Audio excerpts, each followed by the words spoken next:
Peace and blessings to everybody once again here on Prison Riot Radios. Here's Thomas Lee Trent.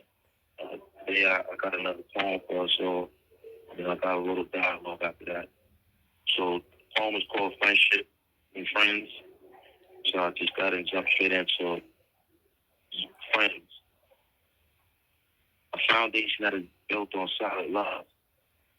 Not the kind of love you have for friends, or the kind of love you have for mothers, but the kind that will develop when we build with each other. My hand washes yours rinses mine, both hands wash the face. You see, what will withstand the test of time is when man and woman comes together to nurture a child. A friendship with a child is one of God's most precious gifts. They are simply a friend who is pure in heart. And this is what I am bringing to this foundation from the start. They say that it takes a strong, loyal person to not break the unwritten vows within this understanding.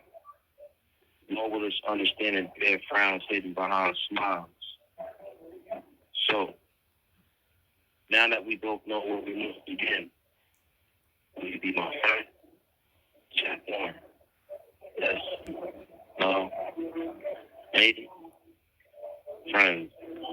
Thomas Lee Trent. Not everybody wants to treat me in a friendship and being a friend.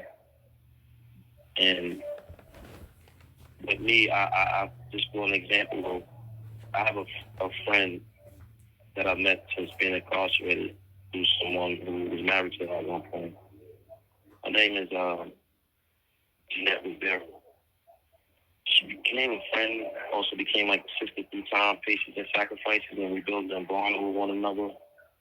And not one time from 8 years ago to current day have I ever crossed over the line and we dealt with each other on an intimate relationship and vice versa. So everything's been straight family, friendship, mother and sister type bond. She has a child who I've known since the time he's 10, 11. And I'm building a bond with him. So I just only wanted to express that and show that, you know, the opposite can attract and also be loyal and love each other as family and friends without compromising, you know, crossing over lines and dealing with someone's ex-wife, baby moms, something like that. So on that note, I just wanted to share that. You know, today I want to build on the topic of prison, being incarcerated. You're a juvenile. For me, I was a juvenile at that point. And when we speak on trauma and we speak on domestic violence, you know, domestic violence comes in different forms and fashion when we suffer it. I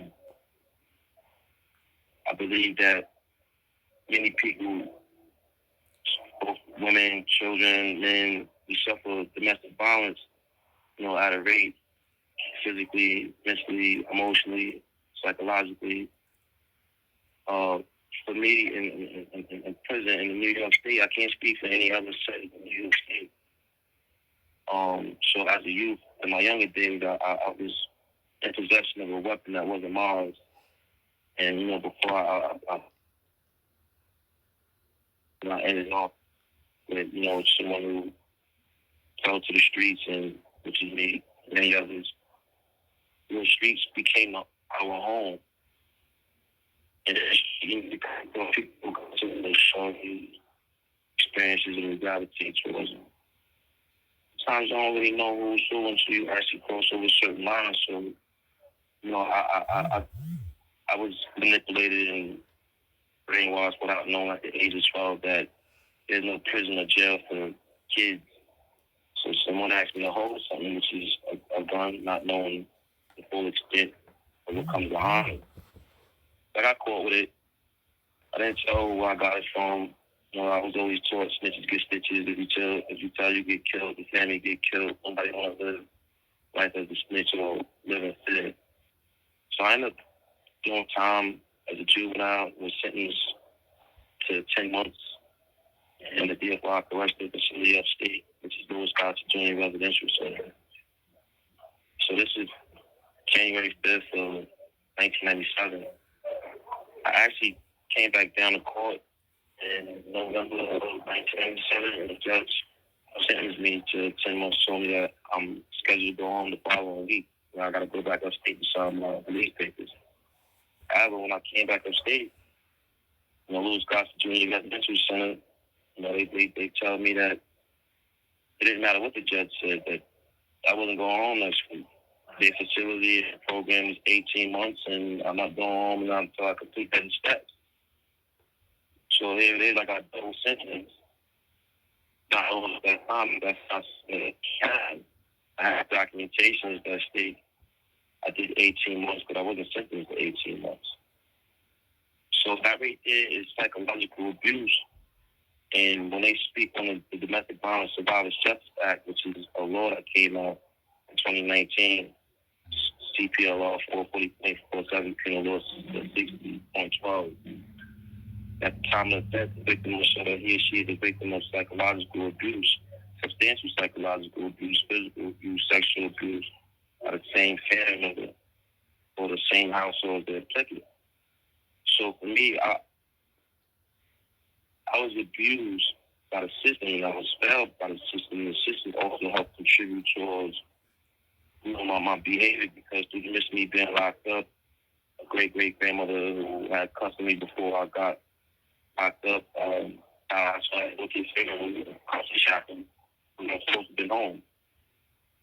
When I came home and was released in 1998, summer 1998, I went and was released back home to the same environment in which I came in, but I came home with some, a portfolio of certificates and pictures of completion of electrician, auto body, food administration, and I opened up anger management and ASAP, which is a drug program and anger management classes in 1998, January, February.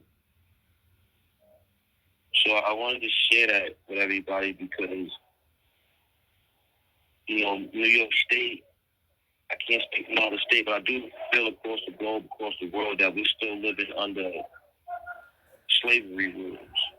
Even though we're not legally slaves, by your slave once you get locked up in the incarcerated. The reason why I say that is this: back in other people's history that became our present conditions of backlashes of having to suffer other people's ways and these harsh rules and law and ways of people. New York State states that you cannot go on a family visit, which is an FRP, trailer visit, family reunion program with your first cousin. So right now, Jay Renee is my aunt's daughter, and my father and her mother are brothers and sisters, which make her my first cousin. New York State states that biologically, we're not my family. I can't go on a trailer visit with your family, but I can marry you and go on a trailer, which is, to me, is psychological abuse, because the closest thing a person gets to a sister or brother is their first cousin. The closest thing you get to a child of your own, if not having none like me, or having kids, is your nieces or your nephews. So to me, that's not only confusion, that's also that's incest stuff. That's condoning the incest stuff, that's promoting it. That's still old ways of life. So I just wanted to share that because when we look at each other, and there's a lot going on with the New Yorkers, leaving out of big personal facilities and protesting, illegal protests. Multiple officers being fired, some returned back to work. I feel for that person's family and also for us as well, but I do believe to a degree, it's sad to say it, but what we're going through now, we needed to go through. Because if it's not cool I'm not saying that whatever happened with the brother, he does something right or wrong. I do believe what happened, it got out of hand and it should not have happened.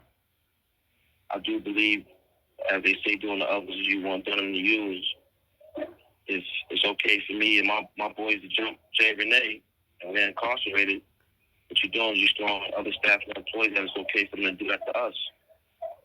So if you're going to feel some type of way about them doing it to us, And we got to look at what we're doing and check ourselves and make sure that we don't do it to each other as well. So on ending notes, I'm going to say peace and blessing once again to everybody, and thank you for listening. I just wanted to share that because these are adversities that I'm currently facing and been faced with. There's a lot of things that happened to me through the course of my life and been overlooked. People look for me to shut up, don't say nothing, don't write it up, don't tell, just hold it down. That's psychological abuse. That's like saying that people who run with the law, who live by the law, is the only ones who can break it. It actually helps a person becomes better, and it's actually helps contribute towards them being the opposite of what they say he was. But like I said, I'm doing my best to make the best of the bad situation, and justice will be served.